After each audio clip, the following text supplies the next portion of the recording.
বিসমিল্লাহির রহমানির রহিম। আসসালামু আলাইকুম আমার প্রিয় ফেসবুক বন্ধুরা এবং আমার ছাত্রছাত্রী ভাই ও বোনেরা, সবাই কেমন আছো? আশা করি আল্লাহর অশেষ রহমতে সবাই ভালো আছো। আমিও ভালো আছি। একটা নতুন ভিডিও নিয়ে তোমাদের সামনে আসলাম। নতুন ভিডিও হচ্ছে ষষ্ঠ শ্রেণীর অনুশীলনী 2.2 এবং অঙ্ক নাম্বার 10। এই 10 নম্বর অঙ্ক করলে পার্সেন্টেজের যতগুলো অঙ্ক আছে সব করা সম্ভব। দেখব এই অঙ্কের বেসিক কনসেপ্টগুলো কি কি প্রয়োজন, আমার এই অঙ্ক করতে গেলে কি কি জিনিসগুলো প্রয়োজন, মানে কি কি কন্টেন্টগুলো আমার প্রয়োজন, অ্যাকচুয়ালি এর থটটা কি, এই সমস্ত বিষয়গুলো আমরা আজকে জানব। পার্সেন্টেজ কি, পার্সেন্টেজের অ্যাকচুয়াল কনসেপ্টটা কি, ক্লিয়ার? যদি অ্যাকচুয়ালি কনসেপ্টগুলো আমাদের ক্লিয়ার থাকে তাহলে অঙ্ক করা কঠিন না। আমরা অঙ্কটা করতে পারি, কিন্তু আমাদের অ্যাকচুয়ালি কনসেপ্টটা কী সেটা আমাদের অর্জন জানা নেই। যাদের জানা আছে গুড, যাদের জানা নেই তারা শিখি। কেমন? আমি অ্যাকচুয়ালি অঙ্কগুলো নিয়ে আসি হচ্ছে যারা প্রত্যন্ত গ্রাম অঞ্চলে, যারা অঙ্ক দেখলে ভয় পাও, অঙ্কের কনসেপ্ট ক্লিয়ার না, দুটা লাইন মুখস্থ করো, তিনটা লাইন পারো আর তিনটা লাইন হয় না। আমি এই ধরনের স্টুডেন্টের জন্যেই আমি অঙ্কগুলো নিয়ে আসি। কারণ আমার এক অঙ্ক দেখে একটি স্টুডেন্টও যদি উপকৃত হয় আমি ধন্য। কারণ আমি এমনভাবে অঙ্কগুলো করানোর চেষ্টা করি একদম গ্রিপের মধ্য দিয়ে। একটা স্টুডেন্ট কি চাই, একটা স্টুডেন্টের মনটা কি বলে, কারণ আমি তো ওই লেভেল পার করে এসেছি। আমি জানতাম স্যারে কখনো বলতো যে অঙ্ক বুঝেছিস, হ্যাঁ বুঝেছি, কিন্তু বাড়িতে এসে মনে মনে বলতাম কি ভুল কাজ করলাম, বুঝিনি, তাও বললাম বুঝেছি। ক্লিয়ার? তো এই হচ্ছে আমাদের চিন্তা ভাবনা থাকে। যারা বুঝি আলহামদুলিল্লাহ, যারা না বুঝি তারা শিখি। কেমন? প্রশ্নটা পড়ি। প্রশ্নতে বলছে একটি স্কুল, একটি স্কুল, একটি স্কুল, একটি স্কুলে, এটা একটি স্কুল, এই যে একটি স্কুল, এই যে একটি স্কুল, এই যে একটি স্কুল। কেমন? আমরা একটা স্কুল আঁকালাম। একটি স্কুলে শিক্ষার্থীর সংখ্যা 800 জন। এই স্কুলের শিক্ষার্থীর সংখ্যা 800 জন।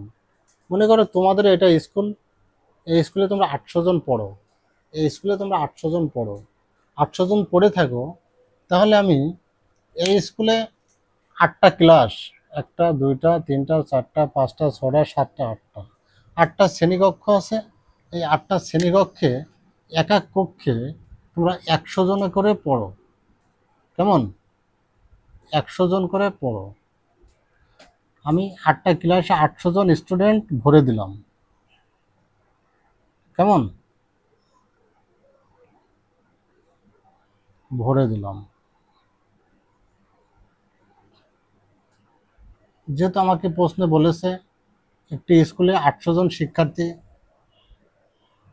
800 জন শিক্ষার্থী, তাহলে 800 জন স্কুলে পড়ে। এখন বছরের শুরুতে 5%, বছরের শুরুতে 5%, 5% শিক্ষার্থী ভর্তি করা হলো। কেমন? তো তোমরা এই স্কুলে 800 জন পড়ো, আরও বছরের শুরুতে বার্ষিক পরীক্ষার শেষে তোমাদের এই স্কুলে আরও 5% শিক্ষার্থী ভর্তি হলো। কেমন? তাহলে এই 5%, এই 5% মানে কি? কেমন? এই 5% মানে কি? এই 5%-এর অ্যাকচুয়াল কনসেপ্টটা কি আমরা শিখি। কেমন?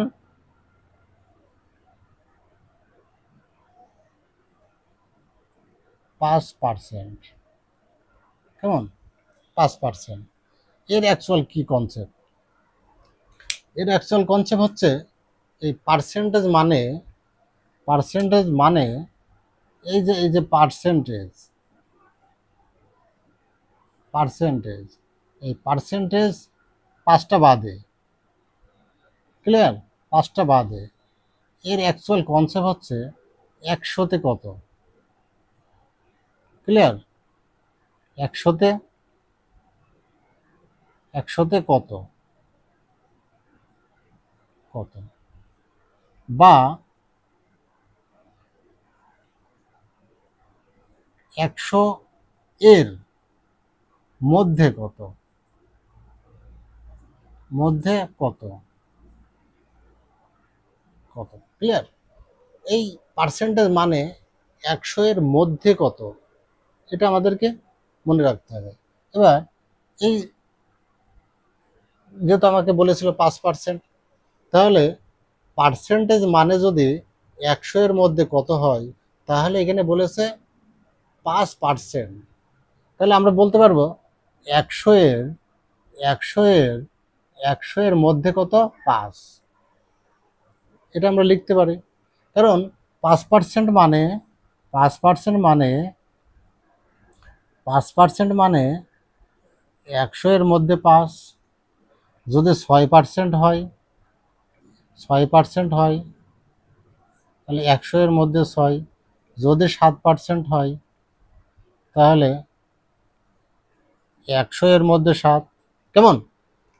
এই ধরনের অঙ্ক আমাদের মাঝে মধ্যেই ঘুরিয়ে ফিরে দিতে পারে। এখানে 5%-এর জায়গায় 6% দিতে পারে, 7% দিতে পারে, 8% দিতে পারে, কিন্তু আমরা ভয় করব না। কেমন? তাহলে এটা আমরা বুঝলাম যে 100 এর মধ্যে কত, বা পার্সেন্টেজটা মানে কি। এই পার্সেন্টেজ মানে হচ্ছে 100 এর মধ্যে কত। তো আমরা শিখে গেলাম যে 5% মানে 100 এর মধ্যে, পার্সেন্টেজ মানে যখন 100, তাহলে 100 এর মধ্যে 100 এর মধ্যে 5, তাহলে 100 এর মধ্যে 5, তাহলে 100 জনের মধ্যে 5 জন যোগ করলাম, যেহেতু নতুন শিক্ষার্থী ভর্তি হলো। কেমন? যেহেতু আমি আমার এই ক্লাসে 100 জন ছিল, আরও নতুন করে 100 জনের মধ্যে 5 জন ভর্তি হলো, তাহলে আমার আরও 5 জন ভাই আমার বেড়ে গেল, বা বোন বেড়ে গেল। কেমন?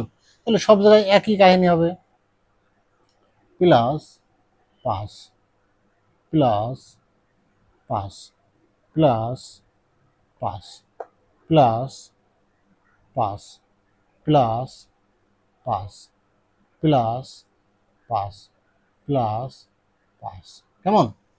তাহলে আমার স্কুলে স্টুডেন্ট ছিল 800 জন, বছরের শুরুতে আরও 100 জনের মধ্যে 5 জন ভর্তি হয়েছে। আমরা যারা অত্যন্ত চতুর স্টুডেন্টস, আমরা অত্যন্ত চতুর স্টুডেন্টস, তারা একবারেই আমরা লিখতাম 800 এর 5/100। আমরা যদি এই নিয়মটা জানতাম, তাহলে কি হলো, 5×8 = 40, একবারে আমাদের উত্তরটা বেরিয়ে যেত। কেমন? কিন্তু আমরা একটা বেসিক কনসেপ্টের মধ্যে অঙ্কটা করব, তাই আমরা এইভাবে অঙ্কটা করলাম। 5, 10, 20, 15, 20, 25, 30, 35, 40, এই 40 জন স্টুডেন্ট আমি বছরের শুরুতে পেয়ে গেলাম। কেমন? তাহলে আমার ছিল হচ্ছে কত, তাহলে আমরা এখানে লিখব বর্তমানে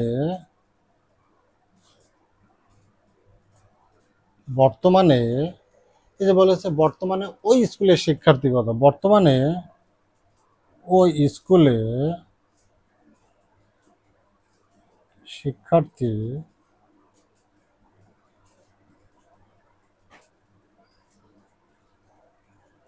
শিক্ষার্থী শিক্ষার্থী ছিল কত, 800 জন।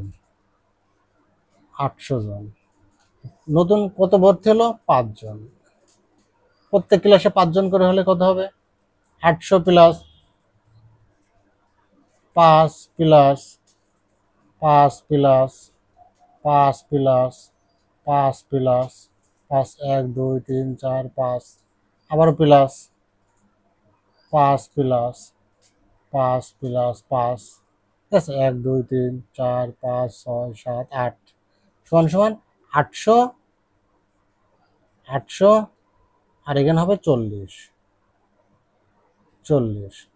সমান সমান 840। অতএব আমরা এত বড় করে বোঝার জন্য করলাম, যেহেতু প্রত্যেকটা শ্রেণীর মধ্যে 5 করে বেরিয়েছিল, তাই আমরা 5 করে লিখলাম। এখানে একবারও লেখা যায়, তোমরা একবারে লিখবা। কেমন? 800 জন ছিল, 40 জন আবার বেড়ে গেল, তাহলে 840 জন। কেমন? এই জিনিসটা লিখে দেবা। এবার আমাদের আমাদের স্যার আমাদেরকে এই অঙ্কটা আরেকটা নিয়মে করায়। কেমন? যদি একটা স্কুলে 800 জন শিক্ষার্থী আছে, বছরে 5% নতুন শিক্ষার্থী ভর্তি হলো, আমরা ধরে নিলাম মোট শিক্ষার্থী সংখ্যা পার্সেন্ট মানে 100। কেমন? তাহলে 100 100 জনের 100 জনের মধ্যে 100 জনের মধ্যে নতুন শিক্ষার্থী 100 জনের মধ্যে নতুন শিক্ষার্থী ভর্তি 5 জন। এটা হচ্ছে ঐকিক নিয়ম। কেমন? তাহলে একজনের মধ্যে নতুন শিক্ষার্থী ভর্তি 5 বা 100। 100 জন শিক্ষার্থীর মধ্যে যদি 5 জন ভর্তি হয়, তাহলে একজন শিক্ষার্থীর মধ্যে অবশ্যই কম হবে, আর কম হলে কি হবে? ভাগ। কেন? আমরা কি করলে কম হয়?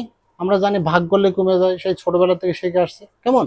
এবার অঙ্কতে বলেছে 800 জন শিক্ষার্থীর মধ্যে 800 জন শিক্ষার্থীর মধ্যে পাস ভর্তি হবে কজন?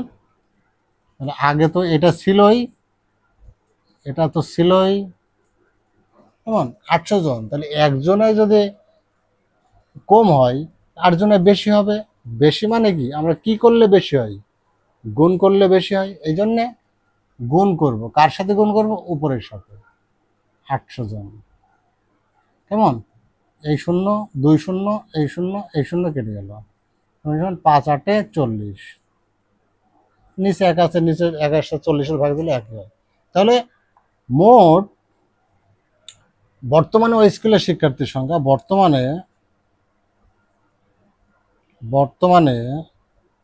শিক্ষার্থী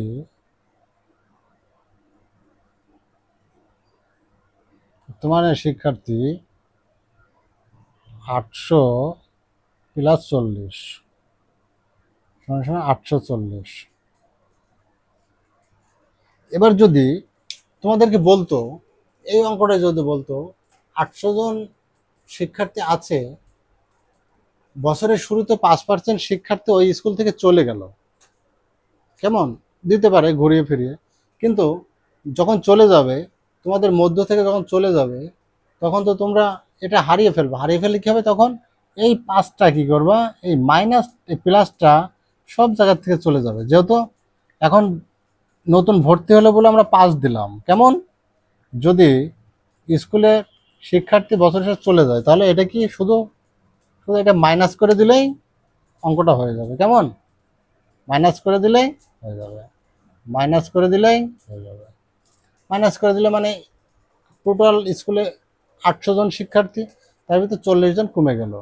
তার মানে শিক্ষার্থী কত? এখানে কত হবে ক্যালকুলেশনটা? এখানে ক্যালকুলেশন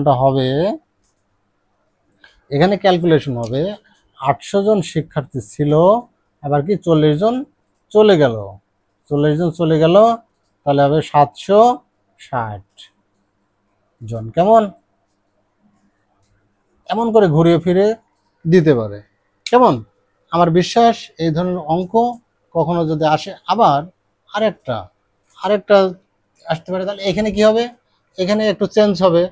যেহেতু 100 জন শিক্ষার্থী নতুন শিক্ষার্থী ভর্তি না, নতুন শিক্ষার্থী যখন চলে যাবে, তখন ওই শিক্ষার্থীর সংখ্যা তখন এখান থেকে কমে যাবে। ঠিক আছে? 800 জনের মধ্যে কত? এই 40 জনেই এইখানে এই থটটা একই থাকবে, কিন্তু এই জায়গাতে এসে কি হবে? এই জায়গাতে হবে মাইনাস। কেমন? তাহলে এখানে উত্তরটা হয়ে যাবে কত? উত্তরটা হয়ে যাবে 760। শুধু অঙ্কের যদি আমার কনসেপ্টটা ক্লিয়ার থাকে, তাহলে যেভাবেই অঙ্ক দিক না কেন, আমরা অঙ্কটা করা সম্ভব। কেমন? সবাই সুখে থাকো, ভালো থাকো, সুস্থ থাকো। আল্লাহ হাফেজ।